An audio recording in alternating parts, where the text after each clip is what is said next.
Alrighty, gather round is done and dusted. It was an amazing spectacle. We all have to agree on that. We move on to next week. This is my round 5 tips.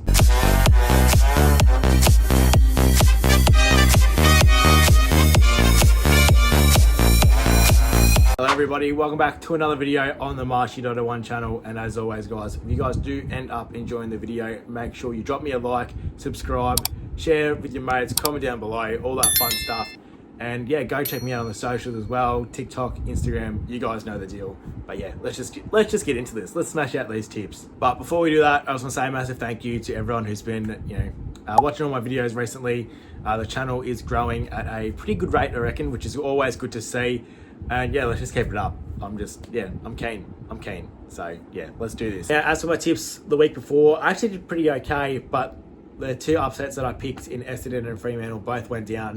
The Fremantle one was very unlucky not to get that one. But look, that was a pretty good one considering the week before that one I only got 4 out of 8. So I'm happy with that. I'll take that. Alright, now on pen and paper, this looks like it's going to be an absolutely blockbuster clash. On Thursday night, we have Melbourne up against Brisbane.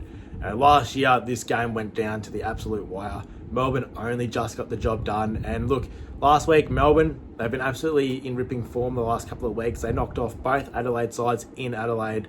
That isn't an easy feat. They're both those sides are really great at home. So for Melbourne to get those 2 wins on the board, it just shows how good of a form they are in right now, and so they should be.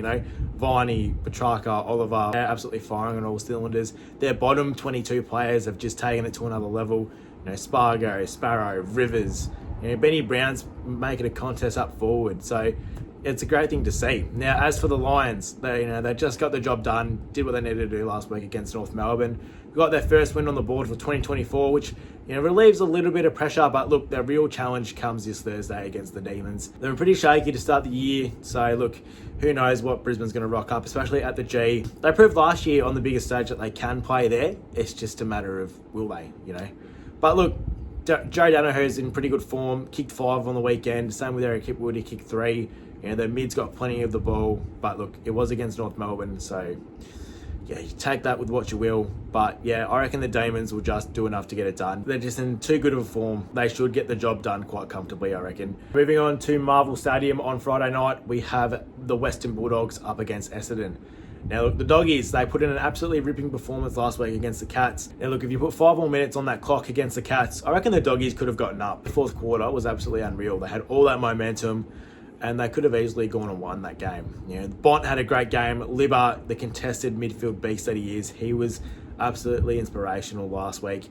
Up forward, Riley West bobbed up for a couple. Jamara does his usual thing, but surprisingly, Aaron Norton kicked 0 goals, which is a bit, I don't know. He's basically their key forward, and he hasn't been able to get near it the last couple of weeks. But look, I expect the Astronauts to bounce back this week. Now, with the Bombers, they played a really good first quarter against the Power last week. It looked like in that first quarter, the Bombers were just switched on. They were ready to go. They were going to bring it up to the Power. But I don't know what happened after quarter time. They just fell away. Adelaide just run over the top of them in those last 3 quarters. Like, they were breaking tackles, just streaming in inside 50 and just putting on a massive score. A little bit of that Essendon edge just wasn't there. Like, they weren't really hard at the ball. Connor Rosie broke 3 tackles in a row at one stage. And that, look, their midfield was pretty okay. The usuals, McGrath, Parrish, Zach Merritt, as he usually does. The skipper played pretty well. But yeah, it's just that forward line again that's just seems a bit iffy for me. The Bombers can play well in patches, but I need to see a full game. I need to see a full 4-quarter performance from them. And I just think right now, just based off form, the Doggies, they should be able to get the job done. So I'm going to tip the Doggies here by, let's say, 22 points. Moving on to Saturday's games, we have GWS up against St Kilda. Now look, we all know about the Giants. They are the best team in the competition by far at the moment. The likes of both Greens, Kellys, Cornelios.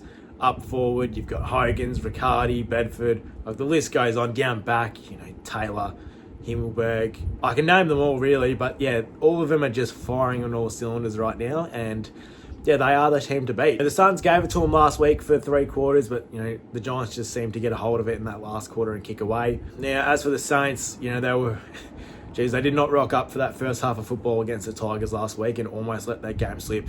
Those are games that you need to bank early, and luckily enough, they were able to get the 4 points only just. But look, that's all you got to do sometimes. You just got to get a win, just got to get those 4 points.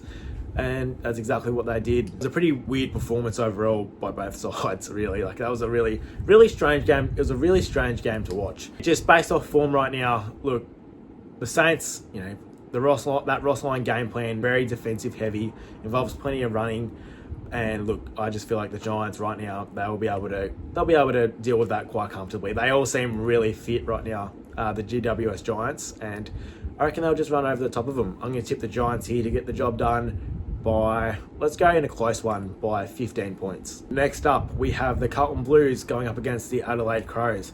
Now look, the Blues, you know, they did a real good job to come back against Fremantle last week. They are the kings of the close finishes right now. I think it's like the last of their 5 games that they've been able to win in a close one, which is always good. Charlie Curnow was absolutely great for the Blues last week. He practically won them the game off his own boot. Harry Mackay, though, he only kicked the 2 behinds. He just wasn't able to get near it last week. But look, big forwards, you have those games. Luckily enough, their midfield was able to get the job done on the scoreboard with them. As for the Crows, they've been pretty disappointing all year. They just haven't been able to gel kicking in inside 50. They actually did pretty okay last week in that last quarter, but they always just seem to, at least for the first half, just not rock up. And then when the game is on the line, they're like, oh, we're actually gonna try and win this game. And they just leave it too little too late. So they just need to find a way to play 4 quarters of footy and just somehow get the job done. But yeah, right now, just based off form, I know I say this a lot, based off form, but yeah, you just can't go wrong with the Blues here. They should be able to get the job done. The Crows defenders, look, they're okay, but I don't think they'll be able to stop both Charlie and Harry. I reckon one of them will kick a bag. So I'm going to tip the Blues here to get the job done by 29 points. Now you look at this game, you don't think it's not going to be all that competitive, but look, I reckon it might. So we've got Gold Coast up against Hawthorn. It's over at Metricon or whatever, Heritage Bank, whatever it's called now these days. Look, the Suns, they brought it up to the Giants last week. They've actually been pretty good bar that game against the Bulldogs. Giants are just on a whole nother level right now. But yeah, the 3 debutants last week, they were amazing. You know, they're bringing in all this youth, but they're also so stacked across the board. Like it's amazing the list that the Gold Coast Suns have at the moment. When they played at home this year, they have seemed they are so great to watch at home. The Gold Coast Suns, just that ball movement it's amazing. Now as for the Hawks, you know, last week they were actually extremely competitive against Collingwood. That first quarter, not so much, but they were able to peg back that lead. They were able to get in within a kick at one stage, and actually looked like they were going to almost steal the win against the Pies. You know, Blake Hardwick had a game to remember. He bobbed up and kicked 4, which was, you know, great. Guinea bobbed up and kicked a couple, but I just don't see any other people up forward really for the Hawks. Might bring in Gunston or Lukey Bruce, but yeah, it's just up forward. It's just looking a bit iffy at the moment. It'll be competitive, you know. The Hawks just still somehow find a way just to make the game a close one, but yeah, the Suns should be able to get it done. I'm going to tip the Suns here by 12 points. Next up, we have got Port Adelaide up against Fremantle. Now the Power, they were absolutely clinical against the Bombers last week. You know, Rosie, Butters, Jason Horne-Francis, that midfield nuclear is...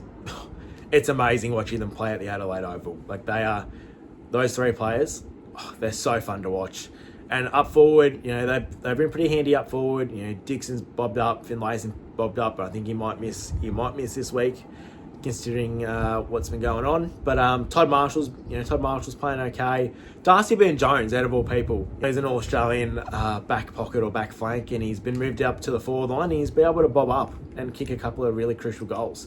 You know, he always just seems to find himself in the right positions, and just bobs up when he needs to. Now, as for the Dockers, they were absolutely awesome against the Blues last week. They were just very unlucky to lose that game by their own merits, of course. But look, you know, they're playing some pretty good footy at the moment, the Dockers, and they're playing all this away. So, you know, they're pretty good at home, but I reckon they're even better away. You know, the likes of Sarong, Brayshaw, Young all played great. You know, Jeremy Sharp off the wing played a great game. Lukey Jackson had a pretty okay game. It's just up forward again for the Dockers. It's just a bit iffy for me. I reckon the Power should get it done quite easily. They seem to be in good form right now, and they're playing at the Adelaide Oval. You know, they have a lot of confidence off the win last week, and I reckon they'll get the job done. I'm going to tip the Power here by 33 points. One should be pretty easy to tip. We have got Geelong up against North Melbourne. It is at GMHBA Stadium, so take it what you will. North might be competitive maybe for a quarter, maybe a half.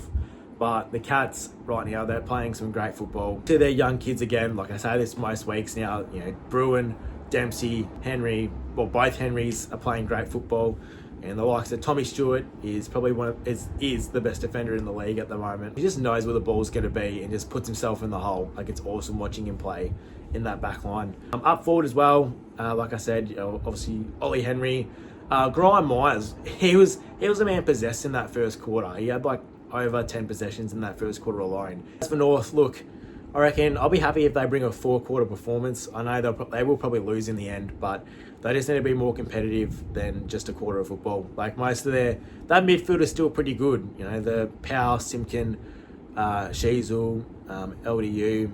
There's some great players in that midfield, but yeah, just down back, like everyone's been saying all year, it's just very, very undermanned and very undersized. So I reckon Jezza or Tommy Hawkins will be able to get a hold of them quite easily. So yeah, I'm going to have to tip the Cats here quite comfortably by 44 points. Now, moving on to our last game of the round. This one is actually turning out to be actually a pretty good game. We've got West Coast up against Richmond. It is at Optus Stadium.